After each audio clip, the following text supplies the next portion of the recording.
Ang isang kumpanya ng beer ay kumukuha ng isang taga-tikim, isang taong tumikim ng mga beer bago sila kunin para ibenta. Kaya naglagay sila ng mga ads at isang hapon. Pumasok ang kaibigan ko sa opisina ng manager at humihingi ng trabaho.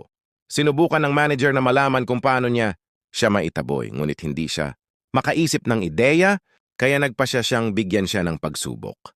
Inutusan niya ang kanyang sekretarya na bigyan siya ng isang baso ng alak, humigop siya at sinabing, ito ay red wine, varietal, 3 taong gulang lumaki sa Rift Valley, matured sa bakal na lalagyan.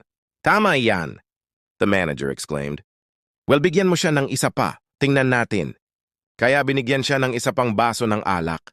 Muli siyang humigop at sinabing, ito ay Guinness, kombinasyon ng barley, roast malt extract, at brewer's yeast na ginawa sa paligid ng Thika Road sa Nairobi, Kenya. 2 taon na ang nakakaraan.